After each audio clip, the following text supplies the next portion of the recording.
নমস্কার বন্ধুরা, আমার একটা নতুন ভিডিওতে তোমাদের সবাইকে জানাই অনেক অনেক স্বাগত। আজকে বানাচ্ছি মিলেট, সমস্ত ভেজিটেবলস দিয়ে মিলেট বানাচ্ছি। এটা সুপ্রিয় নিয়ে এসেছিল মিলেটটা, এখানে অনেকই ফেমাস, মানে হায়দ্রাবাদে অনেকেই খায়।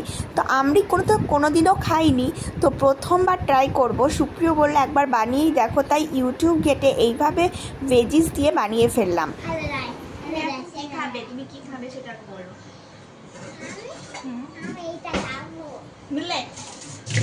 মিলেট খাবে? মিলেট খেতে জানো কেমন হয়? ভালো হয়? কিছুই জানো না? সব ভেজিস খেতে হবে কিন্তু, ঠিক আছে তো? সব ভেজিস খেতে হবে, মনে থাকবে।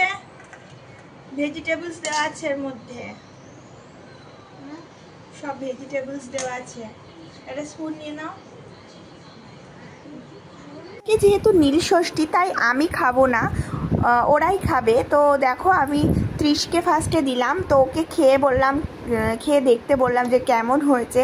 ওর কিছুটা পছন্দ হয়েছে, কিছুটা পছন্দ হয়নি, কারণ হচ্ছে সমস্ত ভেজিটেবলস তো ও তো খায় না, ওকে জোর করে খেতে হয়। তো তারপরে দেখো চলে এসেছি রান্নাঘরে, স্নান টান করে এখন বসাচ্ছি আমি আমার তানিশের জন্য ডাল সেদ্ধ, আলু সেদ্ধ, পেঁপে সেদ্ধ, টমেটোও থাকে, একটু টেস্টি করার জন্য টমেটোটাও দিই। তো তারপরে আজকে আমি নিরামিষ রান্নাবান্না করব, কারণ একেই ষষ্ঠী, আমি তো কিছুই খাবো না। তো তার জন্যে নিরামিষ রান্না হবে, সেগুলো হচ্ছে আমার ছেলে আর আমার বরের জন্য। আমার বরেরও আজকে ছুটি, আজকে রবিবার যেহেতু। তো আমি দেখো বাঁধাকপি কাটছি, বাঁধাকপিটাকে রান্না করব, আর পোস্ত করার ইচ্ছে আছে, আর ডাল করব। এই হলো আজকের মেনু। তো চলো আমি রান্না করতে থাকি, কারণ আজকে তাড়াতাড়ি রান্নাবান্না সেরে তারপরে পুজো করব, মানে আজকে রুটিনটা একটুখানি চেঞ্জ করব। তো যদিও আমাদের মানে আমার শ্বশুরবাড়িতে সব রকম ষষ্ঠী আছে, কিন্তু আমি কিন্তু করি না, আমি শুধুমাত্র এই নীল ষষ্ঠীটাই করি। আর অন্যান্য যে ষষ্ঠী থাকে সেই নিয়মে আমাকে শ্বশুরবাড়ি থেকে সবাই বলেছে যে শুধুমাত্র নিরামিষকেই পালন করতে, তার জন্য আমি কোনো নিয়মই কোনোভাবেই পালন করি না। আবার শাশুড়ি মা বাড়িতে করেন, তো আমি শুধুমাত্র নিরামিষকেই করি। আর এই দেখো আমার মানে নীল ষষ্ঠীর যে নিয়মটা সেটাই পালন করি। তো এদিকে দেখো পোস্ত হচ্ছে, ওদিকে বাঁধাকপি।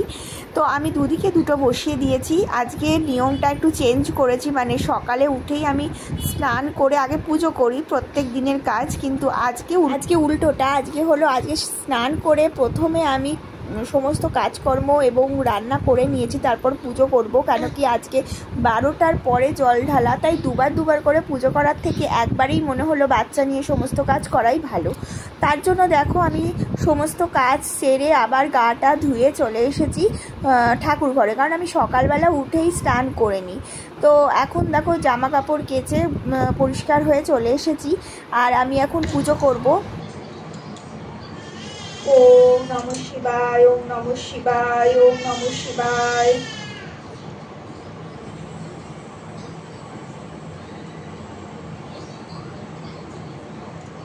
আমি ওদিকে পুজো করছি, ওদিকে তানিশ কান্না শুরু করে দিয়েছে, তাই তাড়াতাড়ি পুজো কমপ্লিট করে সবাইকে তেল হলুদের ফোঁটাটা দিয়ে দিলাম। আর এদিকে দেখো আমি মেখেছি সাবু মাখা, এটাই আমি আজকে দুপুরে খাবো, কারণ উপোসের দিন আর ষষ্ঠী পালন করলে আমি এরকমই সাবু মাখা বিভিন্ন ফল দিয়ে মেখে খাই। এটা আমার খেতে কিন্তু দুর্দান্ত লাগে।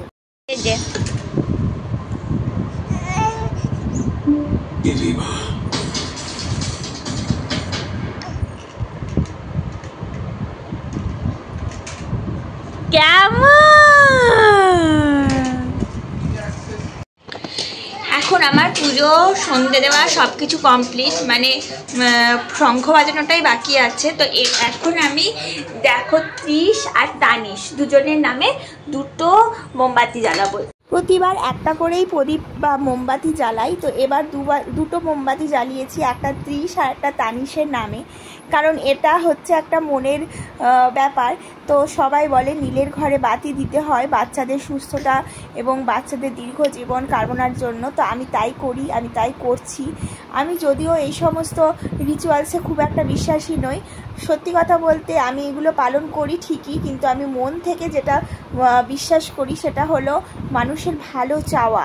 এটার মধ্যে বড় কথা আর কিছু হয় না। মানুষের ভালো করা, ভালো চাওয়া, হ্যাঁ, কাউকে কোনো দিন কোনো ক্ষতি না করা, এটাই হলো আমার জীবনের প্রথম এবং প্রধান লক্ষ্য। আর আমি সেটা পালন করে যেতে চাই সারা জীবন। ভগবান যেন আমাকে সেই শক্তিটুকুনি দেয় যে আমি যেন সবার ভালো করতে পারি, আর ভালো না করতে পারলেও যেন কারোর ক্ষতি না করি। তো দেখো আমি দুটো মোমবাতি দুজনের নাম করে জ্বালিয়েও দিয়েছি।